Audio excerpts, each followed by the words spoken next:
Believe and unstoppable.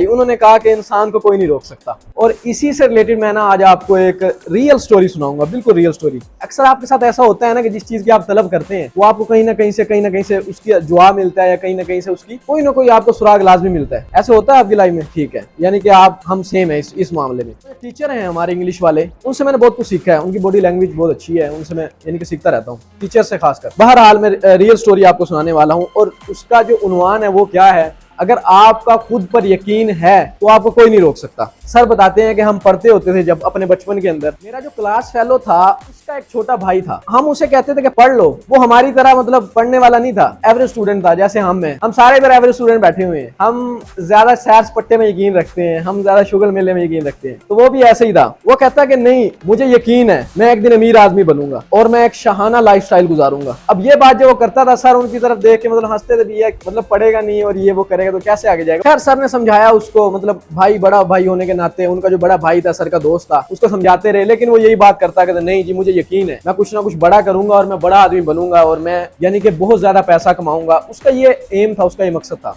वक्त गुजरने के साथ साथ क्या हुआ, वो ये कहने लग गया कि मैं बाहर के मुल्क जाऊंगा और उधर जाके ना मैं पैसे कमाऊंगा। सर कहते हैं कि हम इस बात पे ना बड़े हैरान होते थे कि ना तो उनके घर में रिसोर्सेज थे, वो बहुत ही पुअर फैमिली से ताल्लुक रखता था वो लड़का, ना तो उनके घर में रिसोर्सेज थे भी कोई बाहर अच्छा खासा पैसा लगता है बाहर जाने के लिए, आपको पता है लाखों की तो गेम आम है। लेकिन अब हुआ क्या कि वो कहता रहा कि मैं जाऊंगा, लेकिन जब वो बात करता था ना कि मैं ये कर जाऊंगा, तब सुनने वाले को भी ये लगता था कि हाँ वाकई ही ये कर जाएगा। खैर जी, हुआ क्या, हमने कहा सर जी अब आगे बता देंगे क्या हुआ। मतलब आपके जैसे अब सस्पेंस पैदा हो रही है ना भी, मतलब क्या हुआ। हमने भी ऐसे सवाल किया, सर जी अब आगे बता दें क्या हुआ। सर ने कहा वो नहीं पढ़ा, लेकिन आज वो हमसे 10 गुना ज्यादा कमा रहा है। ये मैं रियल स्टोरी बता रहा हूँ। उसके पास कोई रिसोर्स नहीं था, कोई रिसोर्सेज नहीं थे। वो पुअर फैमिली, उसका बैकग्राउंड पुअर फैमिली थी, लेकिन उसके पास एक रिसोर्स था और वो था यकीन का रिसोर्स। उसे यकीन था कि मैं कर जाऊंगा। और आज सर कहते हैं कि वो ओमान के अंदर अपनी फैमिली भी लेके चला गया है और उधर वो सारे भाइयों से ज्यादा कमा रहा है। तो यकीन होता है जो इंसान को कहां से कहां ले जाता है। शॉर्टकट के चक्कर में नहीं पड़ना,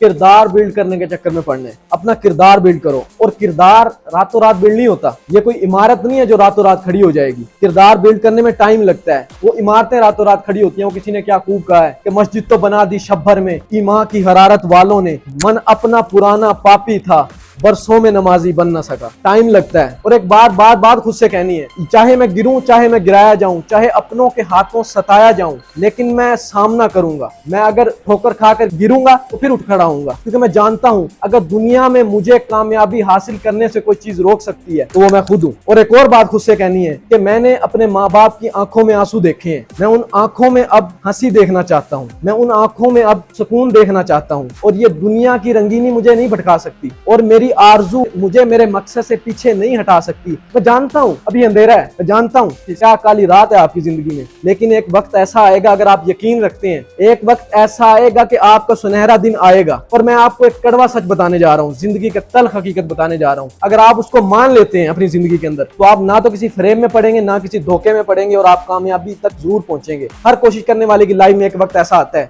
तब कोई नहीं होता, बंदा होता है, डगमगाता हुआ यकीन होता है, और टूटी फूटी कोशिशें होती हैं, और आपके खिलाफ चल रही साजिशें होती हैं। बहुत ज्यादा खिलाफ होते हैं, बहुत कम साथ होते हैं। अंधेरा होता है, खौफ का शोर होता है, अपनों के छोड़ जाने का गम होता है, अपने ही आंसुओं का जाम होता है, फिर जाकर कहीं नाम होता है। लोग कह देते हैं कि रातों रात कामयाबी मिल गई, पर उन्हें क्या पता कि कितनी रातें जागने के बाद वो सुबह आई है। तो यकीन नहीं छोड़ना। यकीन मोहकम, अमल पे हम, मोहब्बत फातह आलम, जिहाद जिंदगानी में है ये मर्दों की शमशीरें। आप ढूंढने वाले बने, आप अपने मकसद को हकीकत में ढूंढते ही नहीं है। आप ढूंढने वाले बने, दिल से जो बात निकलती है असर रखती है, पर नहीं ताकते परवाज मगर रखती है। और कोई काबिल हो तो हम शाने कहीं देते हैं, ढूंढने वालों को दुनिया भी नहीं देते हैं। वो क्या खूब कहा है कि तुम में कोई हूरों का चाहने वाला ही नहीं, जलवाए तूर तो मौजूद है मूसा ही नहीं। अज़म करते हैं आज से आप कि हम कोशिश करना नहीं छोड़ेंगे। और अगर आप यकीन कर लेते हैं ना खुद पे, दुनिया की कोई ताकत आपको नहीं रोक सकती। जब आप यकीन कर लेते हैं ना खुद पे, तो समझ लो कि आप खुद पे यकीन नहीं करते, आप अल्लाह पे यकीन करते हैं। आपने वो बात सुनी है कि आपकी शारक से भी ज्यादा करीब अल्लाह पाक। हकीकत में वो यकीन करना आपकी अपनी जात पे यकीन करना नहीं है, वो आप अल्लाह की जात पे यकीन करते हैं। हम क्या हैं, एक सांस का भरोसा नहीं है हमें, एक सांस का भी हमें भरोसा नहीं है कि अगली सांस आएगी या नहीं आएगी। लेकिन हमारी उम्मीदें कितनी लंबी लंबी हैं, और वो उम्मीदें किससे हैं? अल्लाह पाक से। और अल्लाह के सिवा किसी से उम्मीद नहीं लगानी जिंदगी के अंदर। मैं ये बात बता रहा हूँ आपको। ऐसे ऐसे लोग आपको ऐसी ऐसी जगह पे आपको धोखा देंगे ना कि आपके पाँव के नीचे से जमीन निकलेगी भी, ये बंदा भी ऐसा कर सकता है। तो जिंदगी में लोगों से उम्मीदें नहीं लगानी, अल्लाह से उम्मीद लगानी है, और फिर आपके लिए वैसे रास्ता बनेगा जैसे मूसा के लिए दरिया से रास्ता बना था।